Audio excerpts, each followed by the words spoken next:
Bueno, muy buenas tardes. Vamos a empezar, ¿no? Hoy vamos a hablar de termodinámica básica. Los que fueron a técnicas por ahí, aunque hay algunas técnicas que no enseñan termodinámica, hay otras que sí. Este, habrán visto algo y bueno, y el que no vio, bueno, este,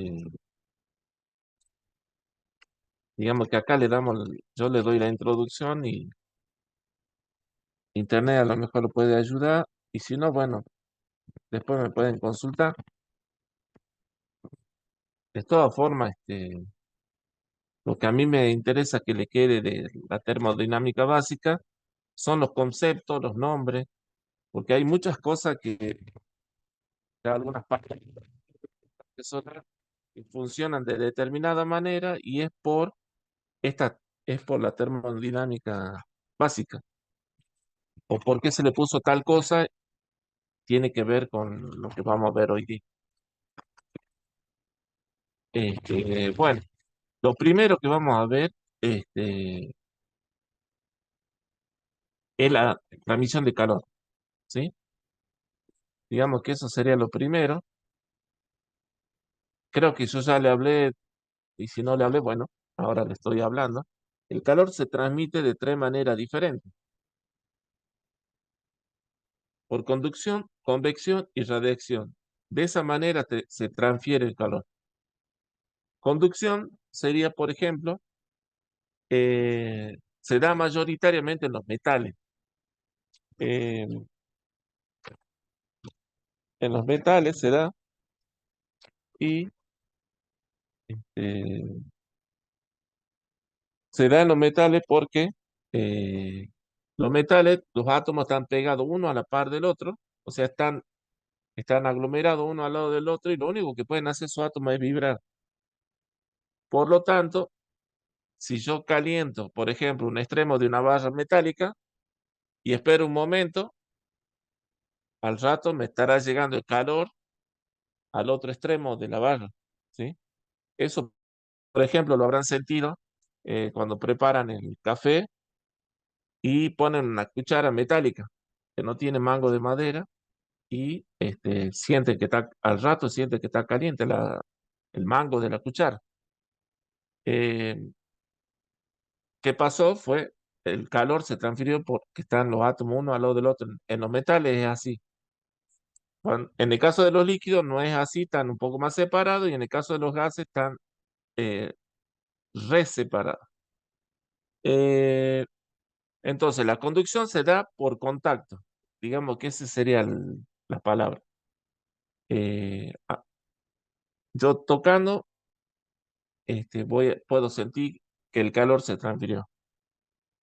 Eh, La convección, la transmisión de calor por convección ocurre, por ejemplo, eh, si yo estoy tomando, por ejemplo, un café y pongo la mano, no sé, a 5 o 10 centímetros por encima del café y espero un momento, voy a empezar a sentir que me llega el calor a las manos.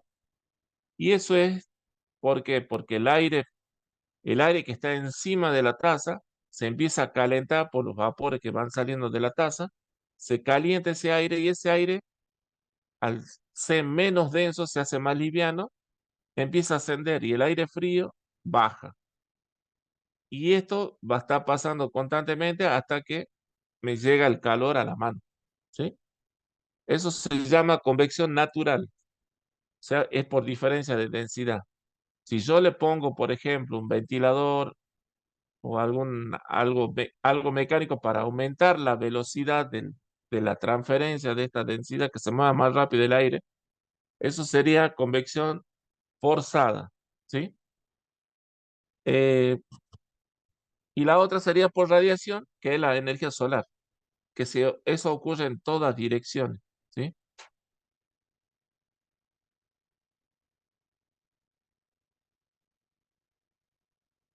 Entonces, la transmisión de calor en los metales, ¿m? O sea, existe un principio que dice que el cuerpo más caliente transfiere calor al cuerpo menos caliente. Y cuanto más grande sea la diferencia de temperatura, más rápido es la transferencia de calor, ¿sí? Eh, el cuerpo de mayor temperatura le envía el calor al de menor temperatura hasta que se equilibran.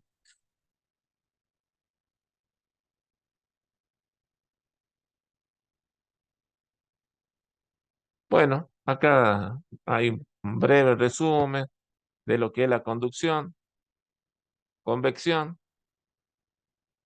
y radiación, ¿sí? Radiación, por ejemplo, cuando están cocinando en el horno, eh, cuando se cocina en algún horno y este,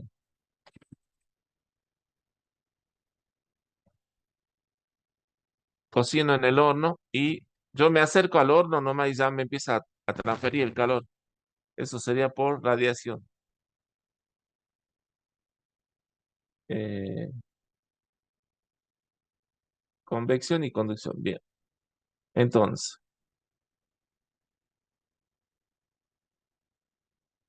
más ejemplos, ¿m? De la transferencia de calor. ¿M?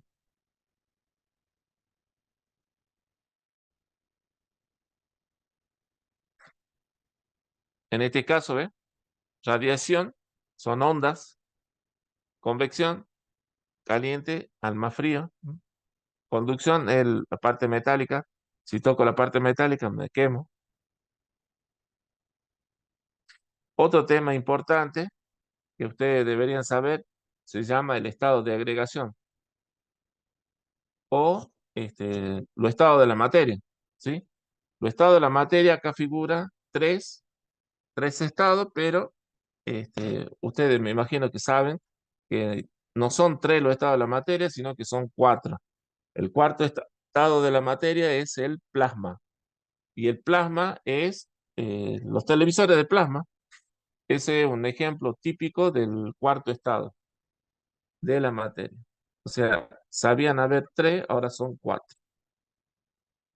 ¿Cuáles son? Sólido, líquido, gaseoso y plasma. Nosotros acá solamente veremos estos tres nada más, que es para más o menos lo que nosotros vamos a trabajar con los termotanques que ustedes deberían saber. ¿Y qué cosa es lo que deberían saber de estos estados?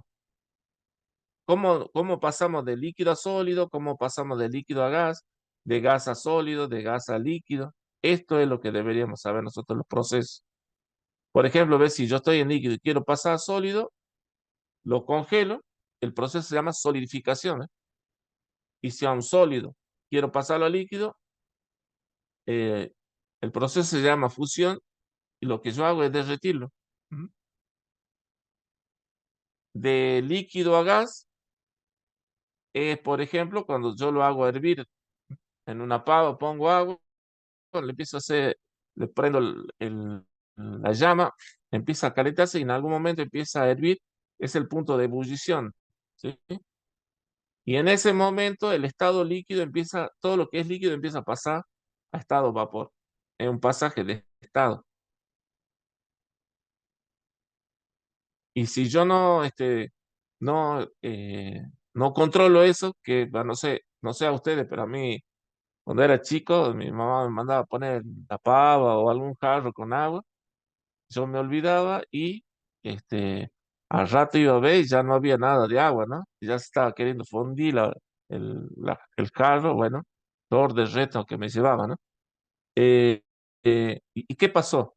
Todo el líquido se pasó a estado de vapor. Eso es lo que pasó, ¿sí? Una vez que empieza a hervir, el líquido automáticamente empieza a pasar a estado de vapor. Todo, hasta que se acaba. Se acaba y bueno, ya se funde la olla o la taza, lo que esté haciendo hervir. Ahora, para pasar de gas a líquido, eso será, por ejemplo, un ejemplo típico es el que ocurre en invierno, que es cuando estoy cocinando algo y tengo todas las ventanas cerradas, se empiezan a empañar los vidrios. ¿Mm? ¿Qué está pasando? El vapor de agua que se encontraba En el aire se enfría porque afuera hace frío y se condensa en el vidrio y empieza a aparecer gota de agua. O sea, lo que está pasando, algo que estaba en vapor, empieza a pasar a estado líquido. Con esa gota se está demostrando que está pasando, ¿sí? Eso se llama condensación. ¿Qué otra cosa?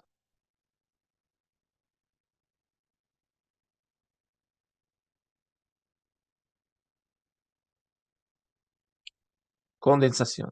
Ah, y bueno, de gas a sólido se llama cristalización o sublimación inversa. ¿M? De gas a sólido. Eh, esto es a presión. Usando presión se va comprimiendo y así se lo hace pasar sólido. Y la sublimación es cuando está de sólido pasa a gas. Un ejemplo típico acá es la naftalina. No sé si saben, la naftalina son esas pelotitas blancas que uno pone en el ropero para que las polillas no se coma la ropa. Y ustedes ponen esas pelotitas por ejemplo, lo van a ver al mes, a los 2 meses, y ya no hay nada. Y no hay agua, y no hay ninguna mancha por el estilo, y todavía se puede sentir el olor a naftalina. Pasó de sólido, pasó a gas. Eso es lo que pasó. Ah, otro ejemplo es el hielo seco. Por ejemplo, este, los heladeros llevan hielo seco. Ahí no sé si siguen habiendo, sí, sí hay, sí debe haber. Por ahí a veces los que en verano pasan vendiendo picolé, helados, en bicicleta, ellos llevan en su hielera, ahí llevan hielo seco. Y si ustedes se acercan a ver, es un sol, es hielo, nada más que le va saliendo así vapor y no deja agua. Se va descongelando y no deja agua. ¿Por qué? Porque está pasando directamente el sólido, está pasando acá.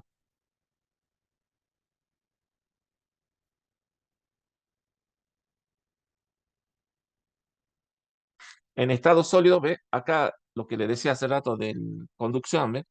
En el estado sólido los átomos están pegados uno a la par del otro, ¿ve? En el caso de un líquido están un poco más separados.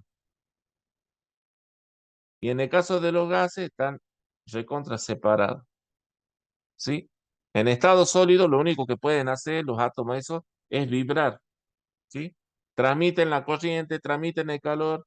En el caso de los líquidos, este, al estar un poco más separados, eh, este, no pueden transmitir tanto el calor. Lo hace de otra manera. Y este, las moléculas, los átomos o moléculas, eh, lo único que pueden hacer es se chocan y también se atraen. O sea, están en equilibrio eso. En el caso de un gas, ya los átomos, lo único que pueden hacer es chocar, se chocan entre sí. No existe atracción ni repulsión porque así se llama. O sea, los átomos se atraen o se repelen. ¿Mm?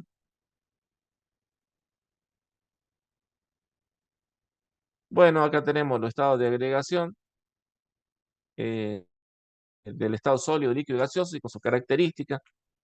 Eh, Ven, un sólido posee forma y un volumen definido, en cambio que el líquido eh, posee un volumen definido y adopta la forma del recipiente que lo contiene, y el gas también adopta la forma del recipiente que lo contiene, no posee volumen y su forma es variable.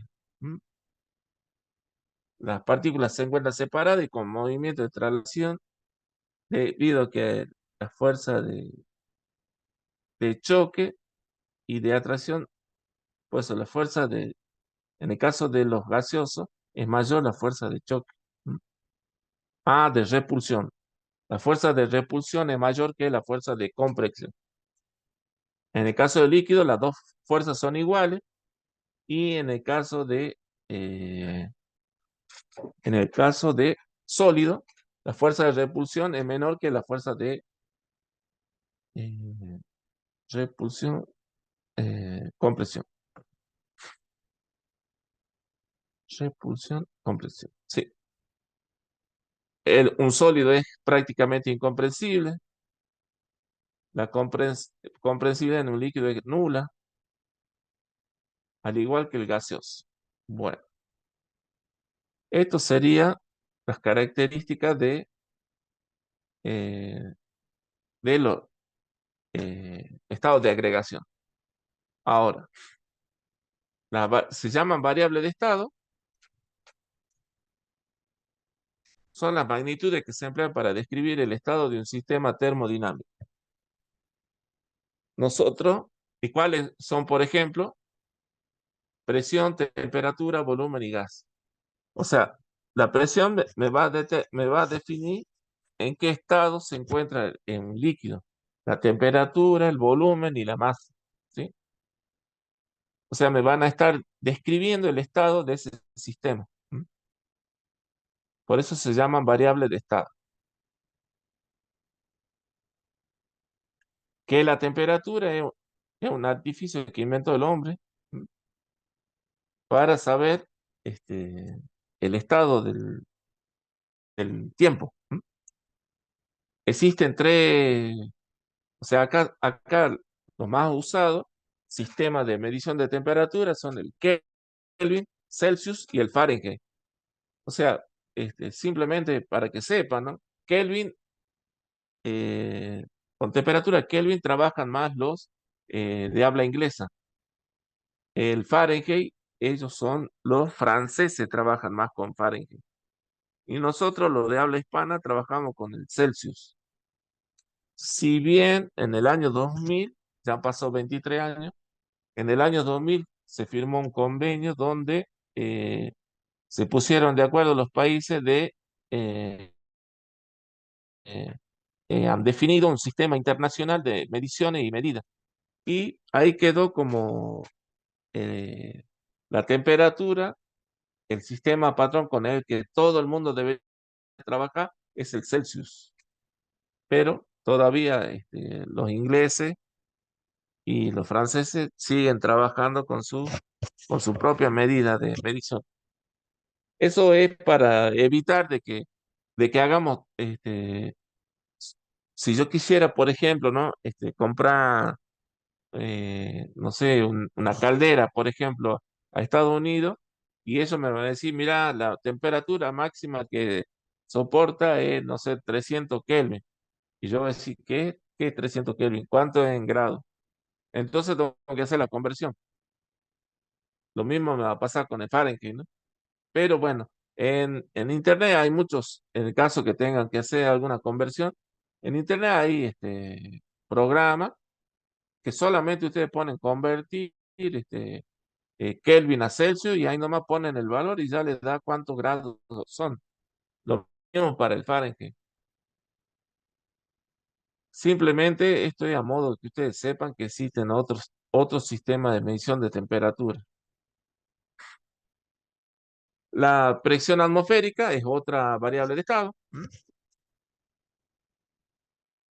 ¿Qué cosa deberíamos saber nosotros? Que eh, la altitud, a menor altura, menor presión atmosférica y viceversa. ¿Mm? A menor altura, menor presión. A mayor altura, mayor presión.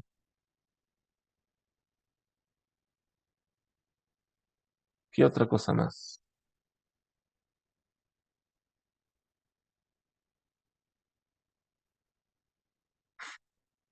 Eh, bueno, la presión atmosférica es otra variable de estado. Bueno, presión hidrostática es la presión que ejerce un líquido sobre el fondo del recipiente. Está regida por esa fórmula. Presión igual a la presión atmosférica más la densidad por aceleración de la gravedad, que es 9,81 metros sobre segundo cuadrado por la altura. Pero la presión más alta está casi en el fondo. Fíjense en el chorro que sale más abajo es el que tiene la presión más alta, ¿sí? Como ustedes van a trabajar con líquido, deberían saber esto, ¿no?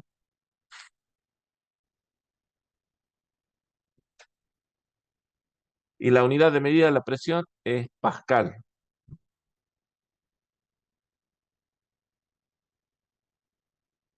Eh, un ejemplo de presión hidrostática sería, por ejemplo, los embalses o las represas para generar energía eléctrica.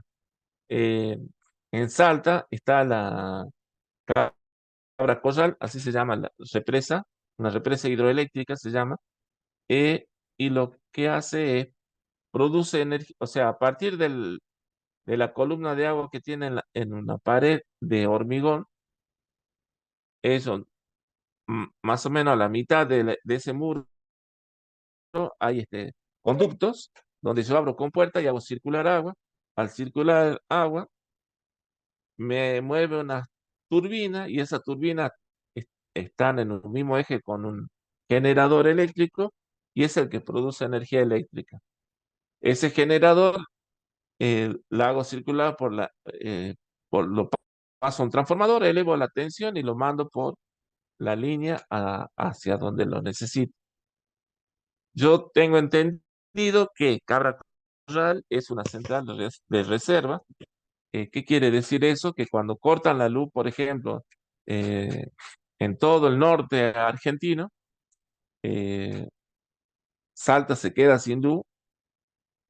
En ese caso, le avisan a Cabra Corral que empiece, que haga mover la compuerta, que empiece a circular el agua y me genera energía y esa energía van a centros que no pueden no tener luz. Por ejemplo, los hospitales, clínicas, ellos sí o sí tienen que tener digamos que por necesidad vital. Eh,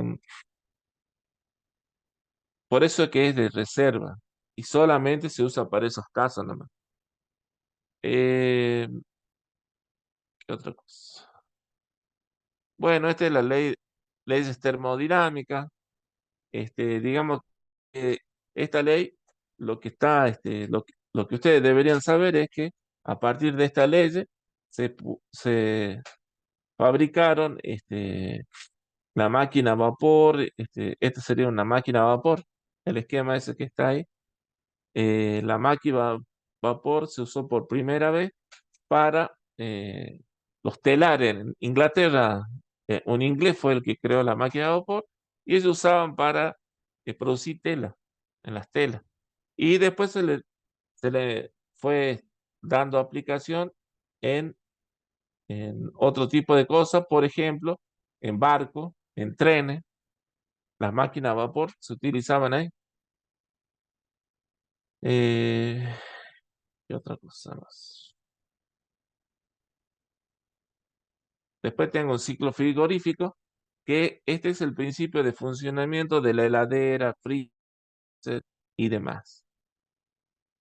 Que dice que si yo tengo una parte fría y una parte caliente, si yo le entrego trabajo, voy a obtener energía o foco caliente. Pero bueno, no lo quiero complicar mucho, simplemente que esto es un ciclo que se llama frigorífico y es la base para que funcione en heladera. Nada más. Bueno, el agua, o sea, existen distintos tipos de agua. El agua dura, bueno, eso también yo ya le expliqué, y me imagino que ustedes saben, pero nunca viene mal una explicación nueva. El agua dura es un agua que tiene sales disueltas en su interior. Y el problema de esa agua es que eh, lo corta el jabón. O sea, se disuelve rápidamente el jabón. Eh, Tiene un sabor metálico esa agua. Eh, ¿Qué otra cosa más? Ah, lo más importante. Lo más importante de esta agua es que forma costra dentro de la cañería, de toda la cañería que yo haga circular esa agua, se va a empezar a depositar en la cañería y como costra y puede llegar el momento de que obstruya toda la cañería. ¿M? Y ya va a haber que sacar toda la cañería y poner cañería nueva. Entonces, para evitar eso, es que yo coloco, eso ya vimos con ustedes, la barra de magnesio, ¿sí? Yo pongo una barra de magnesio dentro del acumulador del termotanque y es para evitar este problema, ¿sí?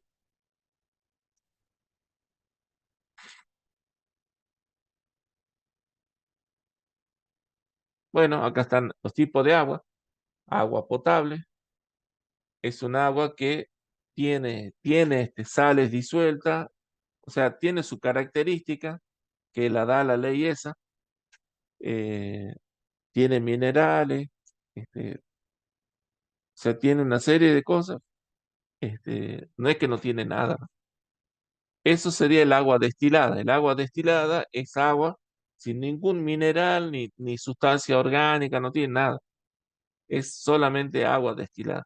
Y el agua destilada es la que se obtiene mediante el proceso de destilación, eh, que consistía en calentar agua en algún recipiente y los vapores lo hago circular por una cañería y a contracorriente le hago circular agua fría. Entonces ese vapor, al sentir por fuera un tubo de una cañería a contracorriente que tiene agua fría, este, de estado líquido pasa a vapor. De estado vapor pasa a líquido. Al revés. De estado vapor, porque viene como vapor, siente ese frío, se condensa y pasa a líquido. Y empieza a gotear y yo lo tengo que eh, recuperar con algún recipiente, algún vaso, algo por el estilo. Y esa agua se llama destilada. Si el agua es destilada, es agua pura. ¿Por qué? Porque si había sales dentro de esa agua, cuando yo la empecé a servir, eh, o sea, para hacerla vaporizar, esa, esa sales,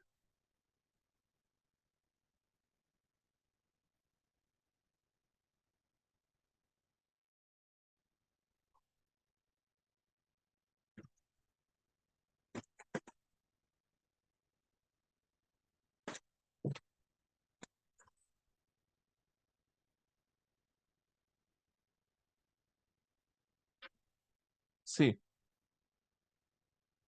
Eh, bueno, entonces, el agua destilada, entonces el agua, los minerales que se encontraban en en el agua que yo estoy haciendo hervir, o sea, los minerales no pueden, o sea, a 100 grados, esa agua ya pasa a estado vapor y los minerales todavía no alcanzan su temperatura de vaporización, por eso quedan ahí en el recipiente que yo estoy calentando. Y del otro lado voy a obtener agua pura. Ese es un proceso de separación. Eh, el agua mineral es la comercial, es la que se venden en las botellas.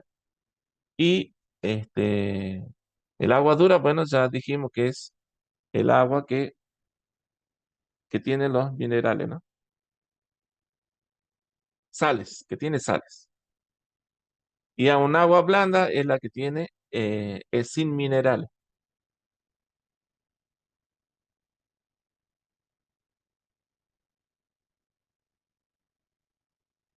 Acumulador, un acumulador son este, una batería de un auto, una batería de una moto, esos son acumuladores, o sea, produzco energía eléctrica y la acumulo en batería. Eso sería. Otra forma, en las piedras, yo puedo, existen formas de acumular calor, es, o sea, en determinadas piedras yo puedo acumular calor y ese calor después lo puedo aprovechar si yo hago circular aire frío sobre esas piedras ese aire va a salir caliente y ese aire caliente yo lo puedo utilizar, por ejemplo, para calefaccionar una vivienda, ¿no? Existen sistemas donde se hace eso, ¿no? Eh, o sea, la piedra debería tener características. Hay piedras que tienen propiedades de acumular calor. Y lo que está a la derecha, eso ya sería un colector plano que también sirve para acumular la energía solar, que eso es lo que vemos con los termotanques solares.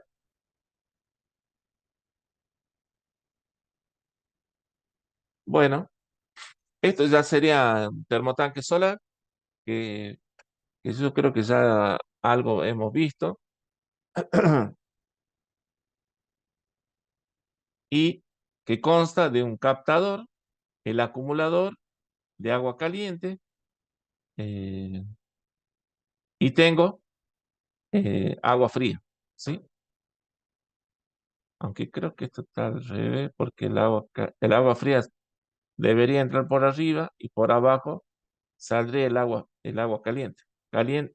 Arriba la fría y abajo la caliente. El esquema estaría mal. Bueno, a ver, creo que acá hay otro. Acá está. Bueno, entonces, eh, la radiación solar incide sobre el- estos tubos, no sé, depende qué puede ser el colector. Puede ser tubo de vacío, puede ser una placa plana, un colector de placa plana, indistinto. Entonces, la radiación solar lo que hace, me calienta el agua que se encuentra en los tubos y eh, al calentarse varía su densidad y al variar la densidad se hace más liviano y el agua solamente asciende. Y el agua fría, al ser más densa, baja. Y esto va a ir continuamente hasta qué punto?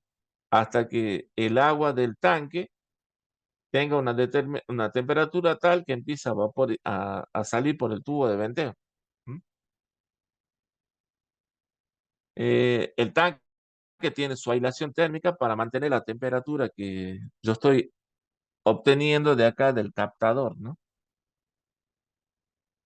Este es un tubo de vacío, fíjense en ahí abajo, acá está, hay un corte donde dice que lo primero es el vacío, después tengo agua caliente, agua fría, tubo exterior y tubo interior. Y en el medio está el vacío. ¿Mm?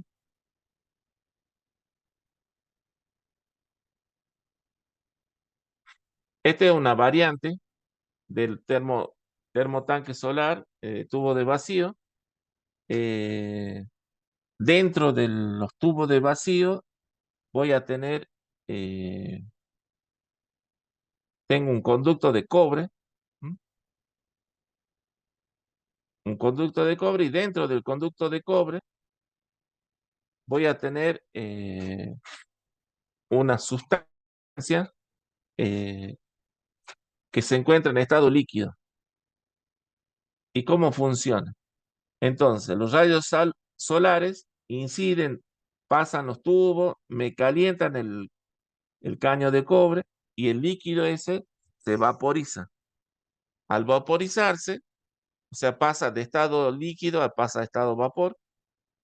Al vaporizarse asciende y este, me calienta la parte superior del tubo este de cobre. Al calentarse, ese tubo se encuentra dentro del tanque de agua fría, lo va a empezar a calentar. Eh, ¿Qué pasó con el líquido que venía, estaba en estado vapor? Al entregar el calor, condensa y desciende por el tubo otra vez de nuevo hacia abajo. De nuevo, los rayos solar calientan, se vaporiza, asciende, entrega nuevamente el calor, se condensa y desciende.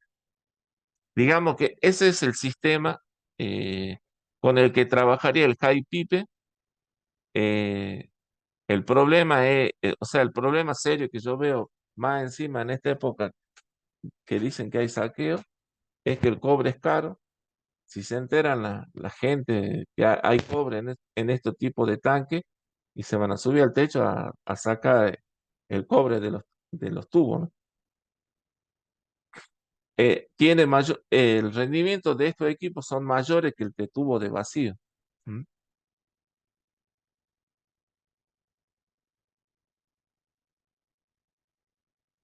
Bueno, acá está, nuevamente acá explica.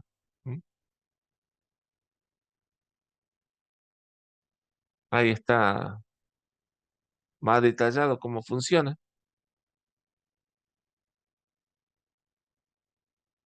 Fíjense en acá, yo tengo una foto cómo sería en real,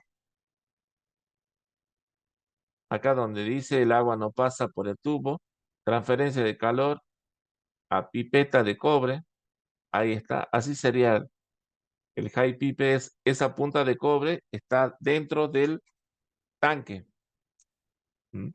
En contacto con el agua. Existen otros sistemas de termotanque solar que son presurizados y no presurizados. El del tubo de vacío, que nosotros vemos en la puna, esos son no presurizados.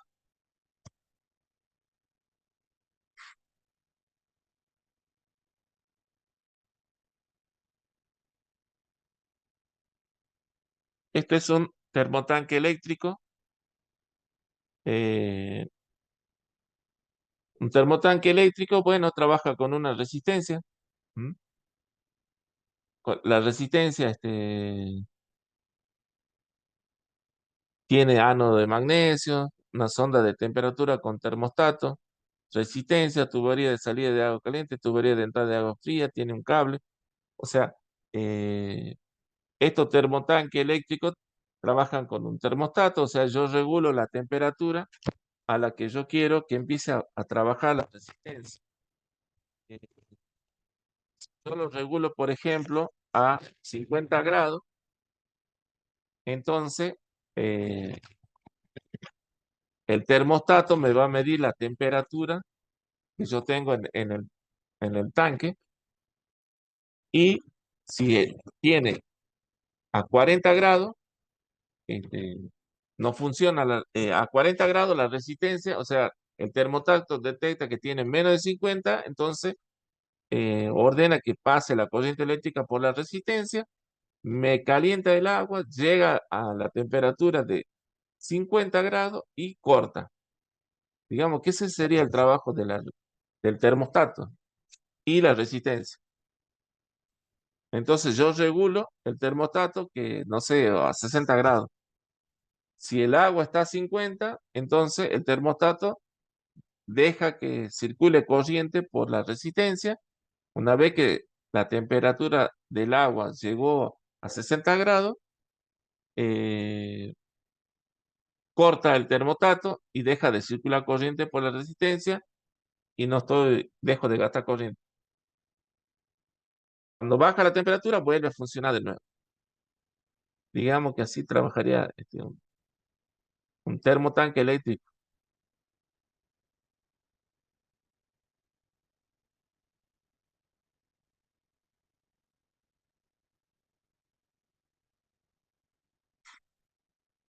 Ahora acá tenemos lo que se llama un deshidratador solar. ¿M? ¿Qué es un deshidratador solar? Un deshidratador solar sirve para sacar, a ver, muy buenas tardes. Eh, lo que es un deshidratador solar es un equipo que sirve para sacar el agua puede ser la carne, puede ser fruta, verdura. eh, o sea, yo le saco una determinada cantidad de agua de, de manera tal que, o sea, que no le saco todo el agua, porque si yo le sacaría todo el agua, lo toco y se desintegraría lo que yo estoy deshidratando. Tiene que quedar con agua de manera tal de que no se desintegre. Y el agua que contiene, que queda, debe ser tal que me evite que existen bacterias que son las encargadas de iniciar el proceso de putrefacción. O sea, la cantidad de agua que queda, supongamos la verdura, eh, es, es poca para que inicie el proceso ese de putrefacción. Y de esa manera yo logro que esta verdura, como no se puede echar a perder, me dure meses y meses. Si yo lo tengo bien cerrado en algún recipiente, me va a durar un tiempo bastante largo. Después yo lo coloco en agua y se hidrata y vuelve otra vez de nuevo a tener las mismas propiedades que tenía cuando yo lo deshidraté. Las ventajas de esto son innumerables. Eh, por ejemplo, si yo tuviera que trasladar, eh, no sé, 500 kilos de verdura de un lugar a otro, pago X cantidad de flete, ¿no? Si yo deshidrato 500 kilos de verdura, y a lo mejor capaz que estoy llevando menos de 100 kilos. ¿Mm? O sea que en vez de llevar 500 o su equivalente a 500, puedo llevar 1000 y llevo 200 kilos nomás.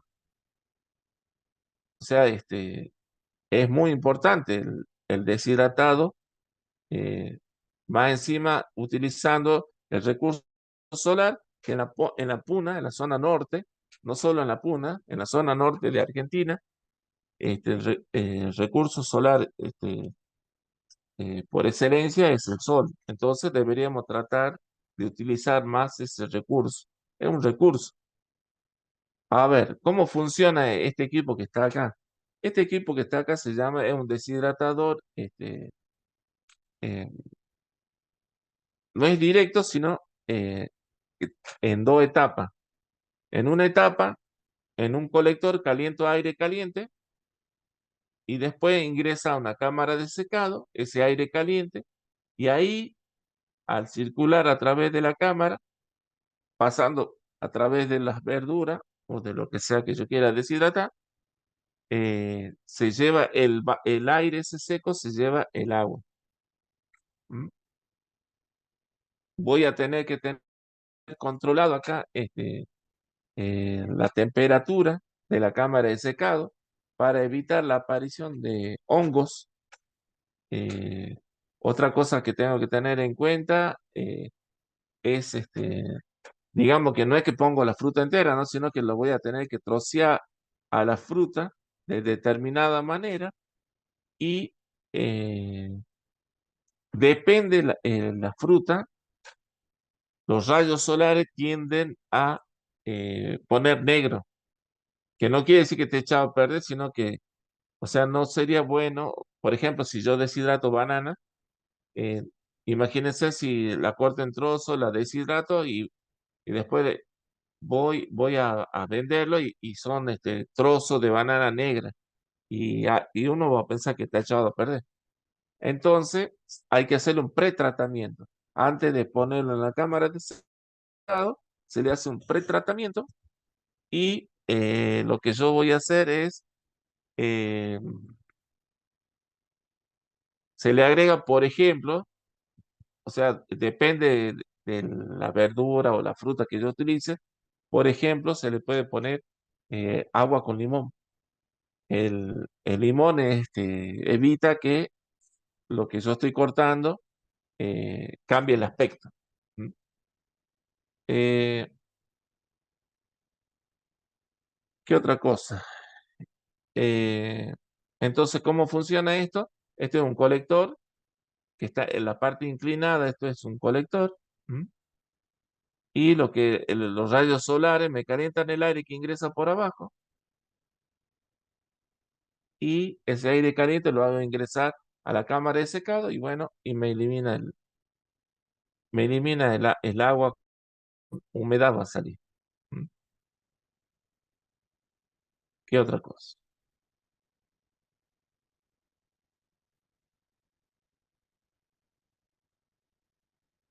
Bueno,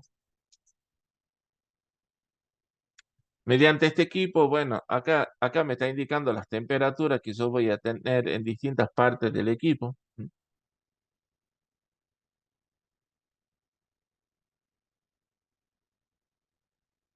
¿Mm?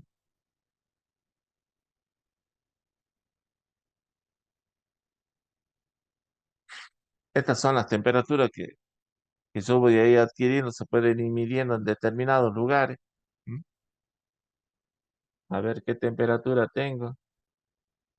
Lo que yo quiero deshidratar tienen que ir en unas bandejas así, tipo rejilla, cosa que el aire caliente atraviesa esas bandejas. ¿M? eh, y ese aire seco pueda extraerle la humedad a la fruta, verdura que yo esté deshidratando. Este, bueno, acá sí voy a tener que tener en cuenta la humedad relativa. eh, ¿Qué otra cosa más hay que tener en cuenta acá? Eh, Humedad relativa. Voy a tener que controlar la temperatura dentro de la cámara de secado para evitar la aparición de hongos. ¿Mm? Digamos que esos son los problemas que podría llegar a tener.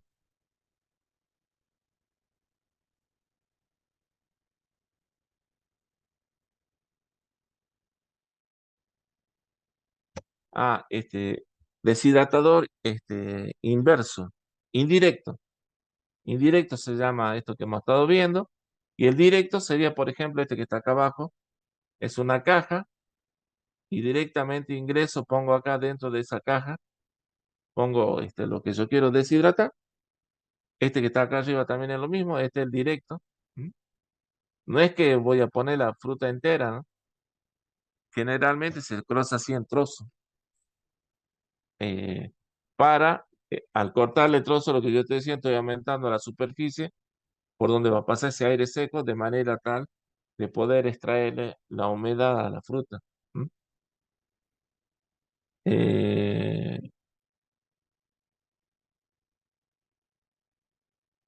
bueno, este es un ejemplo de circulación forzada de, eh,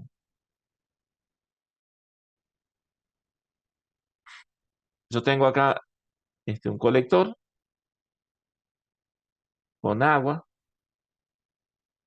caliente, pasa por un serpentín dentro de un acumulador y mediante una bomba lo ingreso de nuevo al colector. Ahora, este serpentín debe estar rodeado por otro serpentín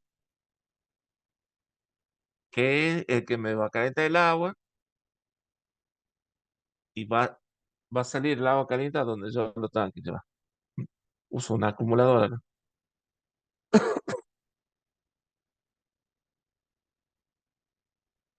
Este es un diagrama ciclométrico, no sé si habrán visto alguna vez. Lo que yo tengo en el eje de abajo, donde dice temperatura de bulbo seco, es la temperatura de un termómetro común que nosotros usamos, por ejemplo, para medir la temperatura del cuerpo. Eso se llama temperatura de bulbo seco. Y en el eje vertical tenemos la humedad absoluta, ¿sí? Que eso está eh, depende en qué está. Acá, en este caso, han puesto gigawatt por kilo de aire. O sea, sería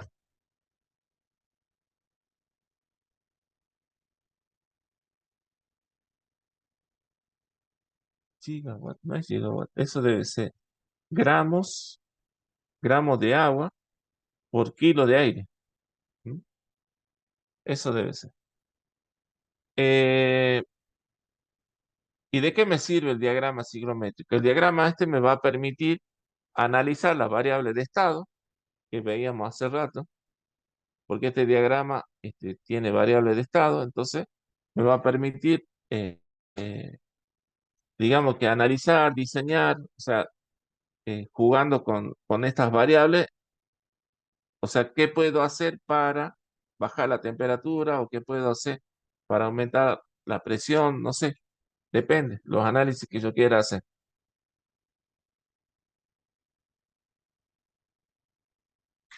Otra aplicación del diagrama ciclométrico, el diagrama de Gibboni, que es un diagrama psicométrico donde encima Giboni, que es el que diseñó este diagrama, dentro de un diagrama psicométrico es lo que él hizo, puso zona de confort, que es la que está con C y es la que está con sombreado verde. En ese caso, esa sería la zona de confort. La zona de confort se supone que es, por ejemplo, a los 20 grados. A 20 grados, digamos que se supone que yo tengo una temperatura agradable. ¿M? Se supone que tengo una temperatura agradable y yo depende de dónde yo me encuentre. Por ejemplo, la gente de la Quiaca, Pampa, ellos van a estar del lado izquierdo. ¿M? Fíjense en acá, me está tirando hasta 10 grados, de 10 grados. O sea, si sigo bajando, viene la temperatura bajo cero para la izquierda. ¿Eh? Y digamos que ellos van hasta ahí, entonces tendría que ver qué variable puedo tocar, qué puedo hacer para aumentar la temperatura, para qué cosa. Y para lograr poder tolerar mejor las condiciones climáticas. La gente que vive en lugares cálidos y bueno, se van para el lado derecho. Si la gente que vive con temperatura 30 o cercana a los 40, o puede ser 27 a 40, supongamos que ese sea el rango de temperatura, entonces se va a ir para el lado derecho. Y ahí, bueno, ahí figuran los procesos que se podría hacer para evitar para poder estar en un lugar agradable. Usando las variables, puedo ir, puedo ir mejorando el hábitat donde yo me encuentro.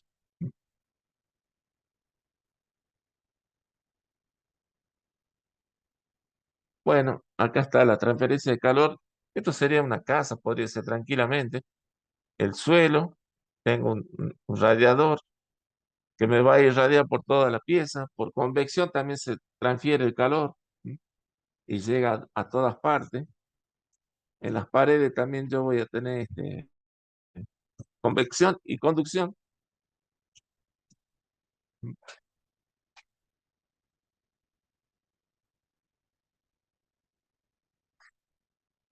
En la transferencia de calor siempre tengo una pérdida de calor y tengo una ganancia de calor. Uno pierde calor y el otro gana el calor.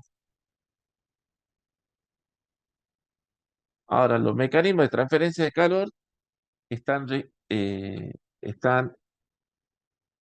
regidos por leyes. La conducción está bajo la ley de Fourier, la convección es por la ley de enfriamiento de Newton y la radiación por la ley de Stefan Boltzmann, que ahí está su fórmula, que a menos que tengan que hacer algún trabajo donde exija ir a la fórmula, y bueno, tendrán que venir a ver este tipo de cosas, eh,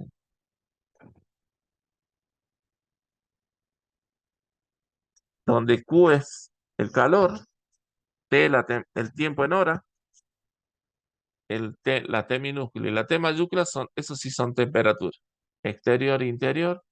El K es un coeficiente de conductividad térmica, el A es área de transferencia de calor y dx el espesor E, donde ocurre la transferencia.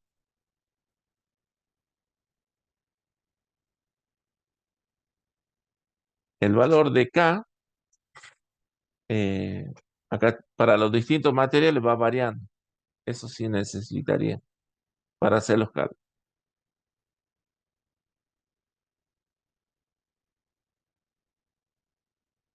Ley de Fourier de conducción, bueno,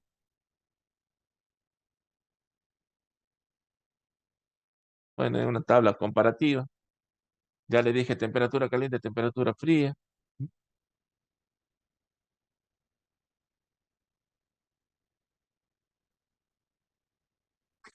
Siguen con los materiales.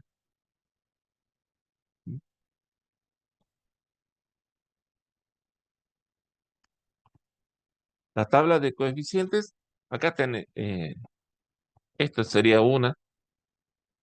A ver, volvamos para atrás. A ver, acá hay una, ¿eh? Conductividad térmica, ese es el K. Acero, agua, aire, alcohol, alpaca, aluminio. ¿Ves? Cada uno tiene su valor.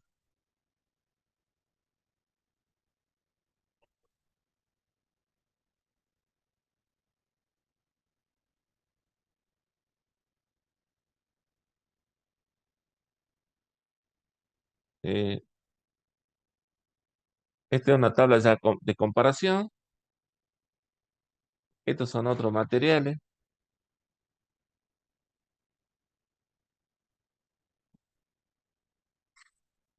Ley de Fourier de conducción.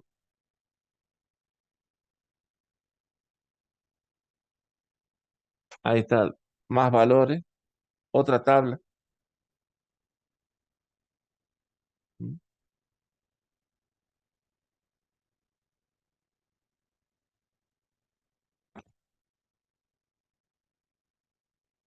Esta es la ley de enfriamiento de Newton. Esa es su fórmula. Con esa fórmula se pueden calcular la transferencia de calor. O sea, hay un montón de cosas que se podrían calcular con eso, usando eso.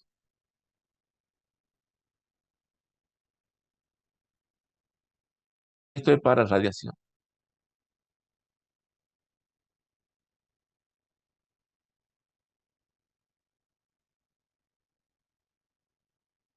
Esta es la ley de enfriamiento.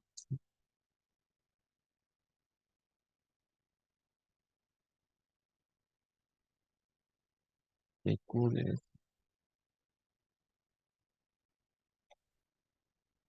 Transferencia de calor en ventana. O sea, ¿cuál es la aplicación de estas tres transferencias? O sea, ¿para qué me va a servir la transferencia de calor? Me va a servir, por ejemplo, para calcular, cuando ustedes ya vimos bioclimatización, entonces a mí me va a servir usando esta fórmula. Yo puedo, existen soft, ¿no? Que te hacen los cálculos de todo, ¿no? O sea, ya hasta eso, lo único que uno tiene que decir es cuántas piezas son, de qué material están hechos este, las paredes, si hay ventana, no hay ventana, o sea, todo eso ustedes ingresan en el soft y apretan un botón y le tira todos los cálculos de los espesores, de las paredes. eh, Ustedes ponen un espesor y le va a tirar la energía que ustedes van a gastar si tienen un aire. También le pide si tienen aire acondicionado o no, y ahí le va a ir tirando un montón de valores. O sea, la energía, la cantidad de electricidad que yo voy a usar si tengo aire acondicionado. O sea, esos son soft y hay otros que son más exquisitos. En caso que no tengamos el soft, y bueno, habrá que hacer los cálculos, a ver que arremangarse las manos y empezar a usar estas tres fórmulas, o depende qué caso estamos tratando. Seguramente la de conducción es así, seguro. Las otras no sé, depende ya de la situación que se trate. ¿Y qué es lo más importante de esa parte? Para mí lo más importante de esa parte que yo voy a querer calcular es el espesor de las paredes. Recuerden que cuando vimos bioclimatización, yo les decía que había que aislar las paredes. Entonces, usando esta fórmula, yo puedo calcular el espesor. Yo puedo poner que es una pared de ladrillo y que le estoy poniendo un aislante de espesor tanto y que le estoy poniendo, no sé, eh, otros materiales que me van a aislar. Todo eso lo pongo en el cálculo y me va a decir cuánta energía térmica va a atravesar la pared. Entonces, sabiendo eso, yo antes de poner porque si no es poner al tanteo, y decir, bueno, le pongo una plancha de Tergopol de, de 3 milímetros, y resulta que es como si no le hubiera puesto nada. Si le hubiera puesto uno de 5, capaz que hubiera funcionado mejor. Para evitar esas cosas, entonces se hacen los cálculos y yo ya voy a saber qué espesor es el que a mí me conviene. Solamente les comento para que sepan, porque así es como se hacen los cálculos. No es que nosotros vamos a hacer eso, simplemente yo pienso que dado el nivel del curso este, o sea, usted tiene que tener nociones de algunas cosas, otras cosas sí tiene que saber bien. O sea, yo supongo que ustedes tienen que saber bien armar y desarmar un termotanque solar, instalarlo, saber instalarlo, eso también ustedes deberían saber. Normas, eso también un poco también deberían saber qué normas hay. ¿Mm? Acá en esta norma, acá esta norma me define la zona de confort, los aislamientos térmicos. ¿Mm? ¿Qué es lo que yo le decía? Vimos también zonas de confort cuando vimos bioclimatización.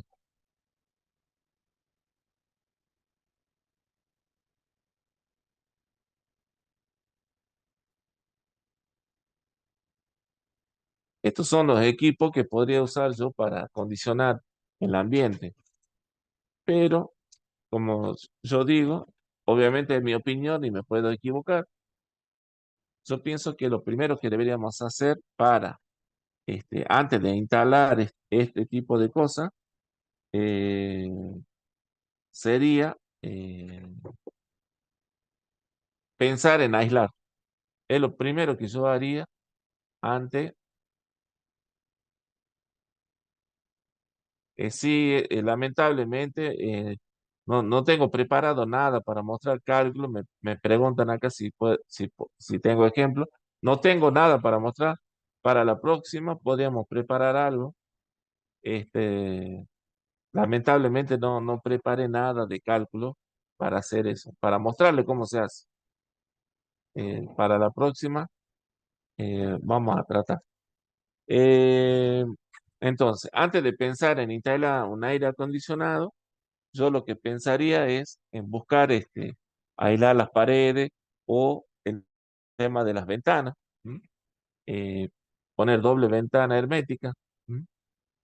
Este, empezaría por ahí, porque en una de esas, haciendo bien ese tipo de aislaciones, es probable que no necesite instalar un aire acondicionado y a lo mejor capaz que en verano con un ventilador pasamos, eh, se la pasa bastante bien, ¿no? No necesitaría instalar grandes equipos, este, a partir de que, o sea, si yo aíslo las paredes y ventanas, lo que estoy logrando es, acuérdense, es evitar que me ingrese calor o frío a través de las paredes. O sea, si yo lo que debería hacer es hacer retrasar el ingreso del calor o el frío a través de la pared. O sea, digamos que al poner aislante yo estoy haciendo eso. Estoy poniendo obstáculos a esa transferencia de calor. Una vez que yo hice eso, recién podría pensar en ver, a ver, este, a partir de los resultados, vería a ver qué temperatura tengo, si me alcanza o no me alcanza, y empezaría a buscar otra alternativa, que ya sería, no creo que sería necesario instalar algún tipo de este equipo, capaz que algo más chico, poniendo algo más chico, a lo mejor estaría mejor. Bueno, ¿qué otra cosa? Bueno, existen otro equipo,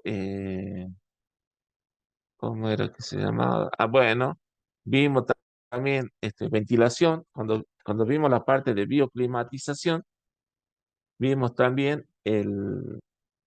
que se podía ventilar, ubicando estratégicamente ventanas o usando algún artificio arquitectónico, se podía lograr eh, que me ingrese vientos a través de ventanas me refresque el recinto donde yo estoy. Eh, ¿Qué otra cosa? O colocando extractores, ¿m?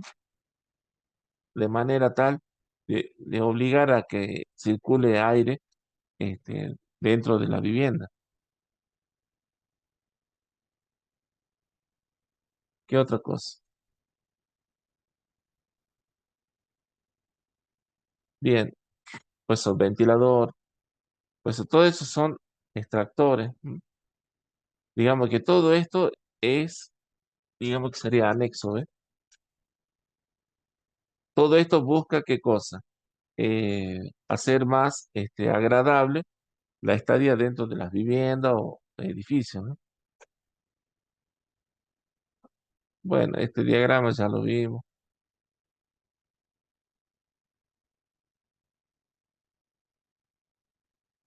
Sistema bioclimático, bueno, eso ya vimos. Acá, en los sistemas bioclimáticos, acá veíamos la utilización de los vientos, las aberturas, ventanas. Vimos también la utilización de termotanques, paneles fotovoltaicos. eh, Veíamos cómo inciden los rayos solares en verano y cómo incide en invierno y otoño. O sea, en verano yo no necesito que me ingrese rayos solar a la vivienda, así que debería buscar la forma de, utilizando, por ejemplo, si la ventana está cerca del techo, utilizando un alero convenientemente, con eso es suficiente para que, de acuerdo al tamaño que yo lo realice, eso va a evitar que me ingrese aire caliente, aire caliente, que no me caliente el piso, porque los rayos solares me calientan el piso y eso va a provocar por convección que me caliente todo el ambiente y si yo estoy en verano, eso es lo que yo no quiero. Entonces, construyendo aleros o otra cosa que también se podría poner, unas ventanas con celosía, vienen unas estructuras metálicas que eh, se colocan en las ventanas de determinada manera que pueden bascular sobre su eje y eso, poniéndole de determinada forma, cuando salga el sol va a evitar que me ingrese. ¿M? Por eso hay una serie de recursos que se pueden utilizar para este, lograr que el ambiente sea sustentable, eh, sin necesidad de que tenga que tapar todas las ventanas. ¿M? O sea, hay una serie de recursos que se pueden utilizar para hacer ese tipo de cosas. Bueno, sistema bioclimático vimos, o sea, termotanque, paneles fotovoltaicos, ¿m? El uso de la naturaleza, recuerden, no es algo menor, es algo importante. Recuerden que las plantas absorben el dióxido que nosotros queremos eliminar del efecto invernadero, ¿no? O sea, cuanto más árboles plantemos, una, en los árboles, mediante la fotosíntesis, absorben dióxido. Primera cosa buena. Y segunda, que también absorben el calor que hay en el medio ambiente y queda más fresco. ¿Sí? ¿Qué otra cosa más? Bueno, estos tipos de cosas también vimos. O sea, son las cosas que uno, a la hora de diseñar edificios, viviendas, son cosas que yo tengo que tener en cuenta, que son, por ejemplo, las condiciones climáticas, o sea, la temperatura. ¿M? ¿Qué temperatura tengo? Temperatura mínima y temperatura máxima que yo voy a tener de acuerdo a las estaciones del año. ¿M? Eh, Son cosas que yo tengo que saber. Vientos, qué tipo de vientos tengo. Lluvias, qué tipo de lluvia y en qué época. Eh, digamos que con todas esas cosas son datos que a mí me va a permitir lograr un diseño de vivienda óptimo, ¿eh? Y que sea aparte bioclimática. Eh, Otra cosa que necesitaría saber, eh, longitud, latitud, dónde se encuentra la ubicación. Obviamente debería saber lo que es longitud y latitud. El celular, ya les dije que nos tira, como está conectado al satélite, si nosotros ponemos la opción esa de ubicación, el celular nos va a dar longitud y latitud. Eh, mm, la orientación, eso también otra cosa. Importante a la hora de, si yo quiero poner quiero poner paneles o un termotanque, o sea, saber dónde queda el norte, dónde queda el sur, este y oeste. Eh, por ahí me llevo sorpresa, yo le pregunto a gente grande, dónde el norte, sur, no sabe dónde queda, ¿no? Espero que no sea el caso de ustedes. Eh, ¿Cuál es el recurso renovable disponible para nosotros en el norte argentino? El sol. El sol es el recurso más abundante que nosotros, renovable, más abundante que tenemos y es el que deberíamos aprovechar. Eh, el consumo energético, deberíamos saber si en la localidad donde yo estoy instalando mi vivienda, o sea, si es que tengo luz, eh, o es a gas o es a leña, no sé, pueden dar cualquiera de estas opciones, ¿no? Y hace 2 semanas con el profe Linares fuimos a Corrientes. Yo lo acompañé a que él dé una charla de energía renovable y me enteré que en Corrientes no hay gas natural. Ellos, ellos están a leña o utilizan biogás. Eh, Eso es, están en esa zona, el recurso que ellos más tienen es el eh, árboles. Ellos tienen muchos árboles porque llueve mucho en esa zona. Entonces, en los aserraderos, ellos utilizan el aserrín para, como materia prima para usarlo en caldera y producir energía eléctrica. ¿Mm? ¿Qué otra cosa más? A ver,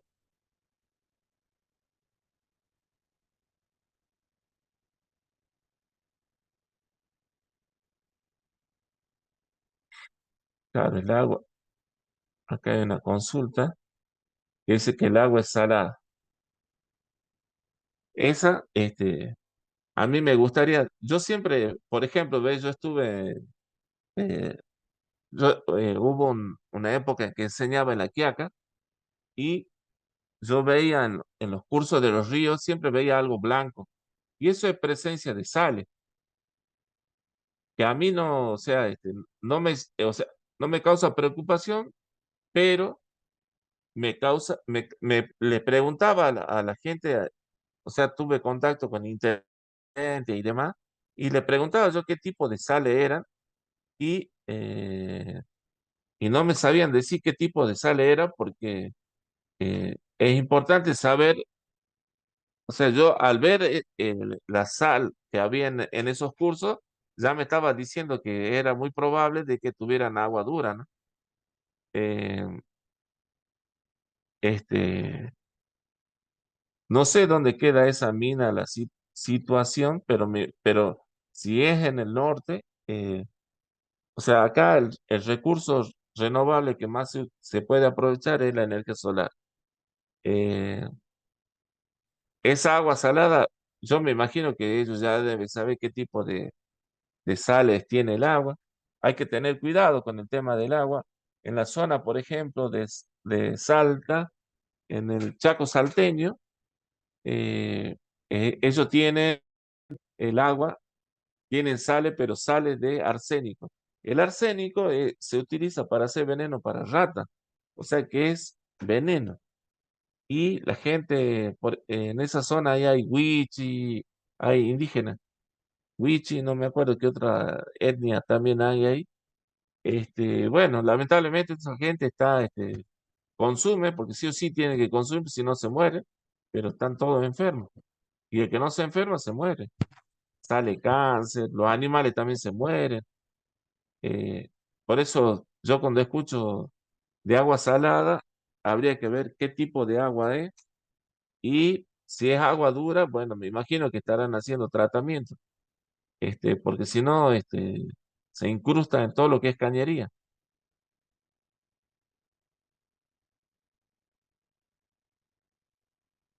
Y por eso, no me acuerdo si yo cuando empecé, o el profe Linares le habrá dicho, eh, a nivel mundial hay 5 lugares donde eh, hay mucha radiación solar que se puede usar y esos 5 lugares, uno de esos 5 lugares es la Puna Salteño Jujeño.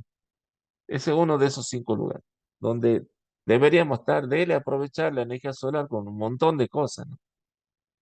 Hay un montón de cosas que se pueden hacer. Por ahí uno solamente escucha los termotanques solares, los paneles fotovoltaicos, pero hay equipos de deshidratadores solares para deshidratar verduras, fruta y tener, por ejemplo, con el profe Linares siempre eh, íbamos a enseñar la quiaca, después habrá pampa y veíamos haba.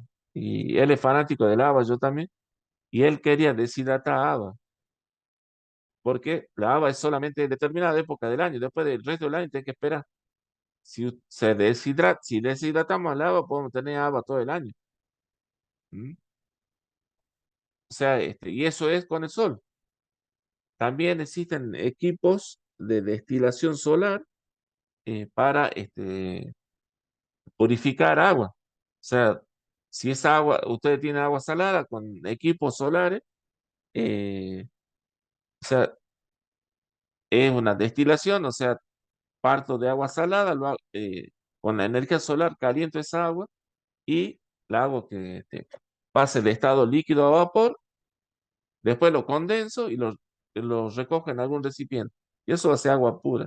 Le agrego algunas sales de hidratación oral y listo, ya se puede consumir.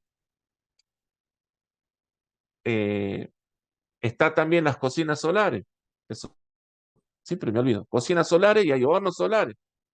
O sea, hay una serie de equipos solares que se pueden utilizar. Eh, bueno, bueno, acá en la parte de entonces estábamos viendo acá el diseño de edificios. Acá están todas las cosas que yo debería hacer. O sea, debería tener en cuenta edificio o vivienda. En caso que no, que tenga el terreno vacío, debería leer todo y asesorarme bien acerca de todas estas cosas que yo estoy hablando. Para a partir de eso yo diseño bien mi casa y veo qué es lo que yo voy a hacer. En caso de tener la casa, entonces veo a ver qué es lo que no tengo o qué es lo que está mal hecho para modificar y hacerlo con nociones de arquitectura bioclimática, ¿sí? Yo creo que ese es el tema. Por ahí va la situación.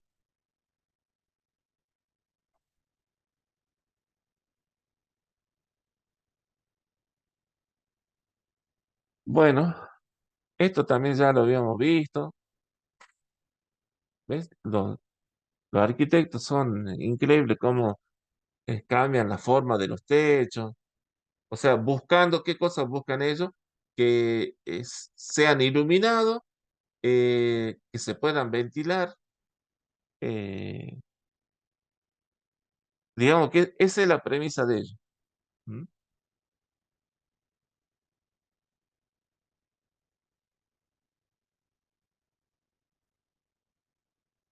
¿Qué otra cosa más?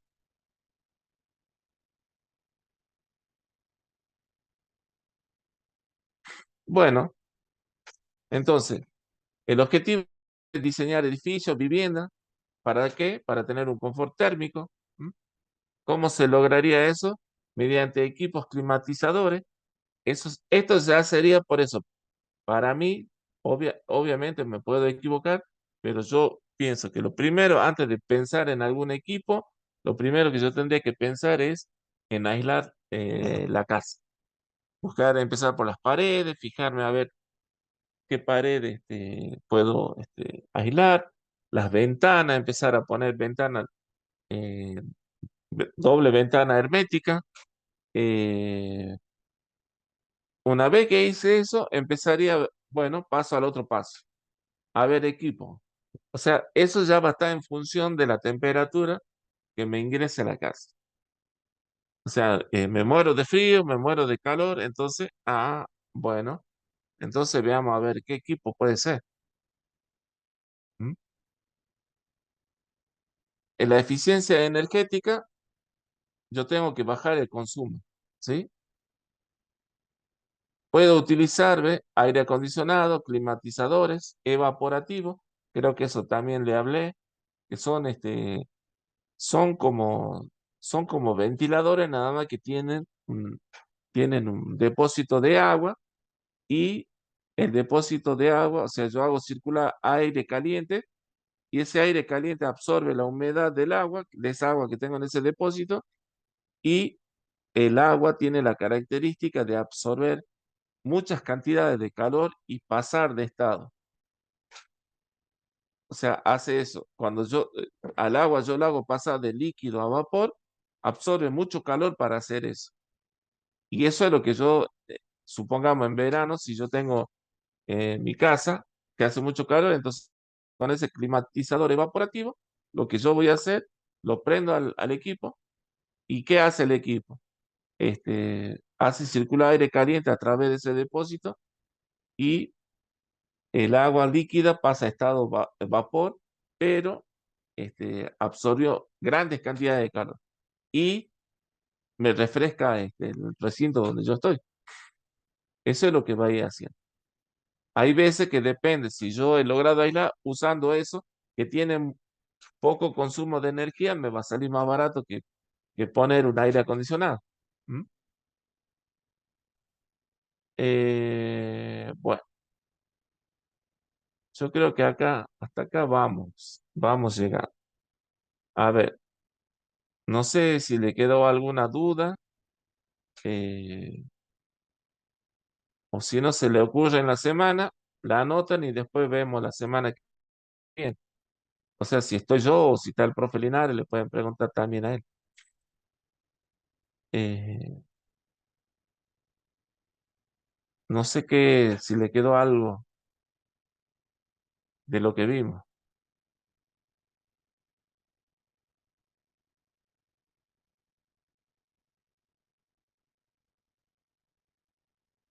Para la persona que llegó tarde, eh, esto queda grabado. Lo que no sé de dónde lo sacan, pero la clase quedó grabada, así que pueden, eh, se comunican con Incoterms y ellos, me imagino que ellos les van a decir, o creo que tienen una plataforma, algo así, me contó el profe Linares. Así que no te preocupes.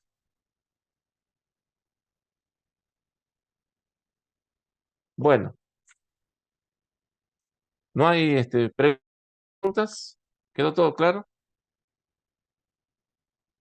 Bien. Entonces, a ver, bien. Bueno, si no quedó duda, bueno, vamos terminando acá. Eh, si le surge alguna inquietud, la podemos ver la semana que viene. ¿Mm? Bueno, nos estamos viendo.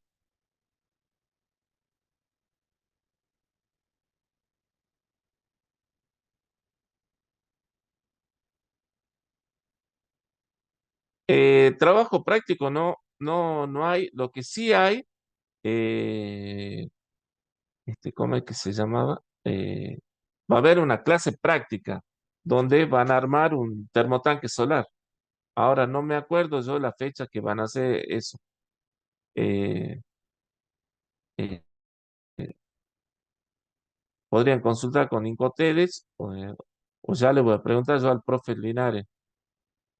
O sea, tienen que hacer una clase práctica. O sea, él lo va a hacer armar. Aparte, no se pierdan esa clase porque no es solamente, o sea, él ahí donde vayan, le va a hacer que saquen el termotanque de la caja y lo empiecen a armar. Y van a ver que no es tan simple. Otra cosa, el tema de acá hay que conectar, tiene que tener noción de plomero. O sea, porque hay que conectar caño, qué sé yo. Ahí el profe tiene gente que trabaja con él donde hacen termofusión y le muestran que no es tan complicado. Lo único que hay que tener la maquinita nomás. Eh, por eso es sumamente útil, hagan lo posible y lo imposible por asistir a esa clase. Que yo no tengo la fecha todavía, pero yo creo que ya está, nada más que yo soy muy olvidadizo, así que no me acuerdo la fecha. Pero bueno, entonces nos vemos la próxima.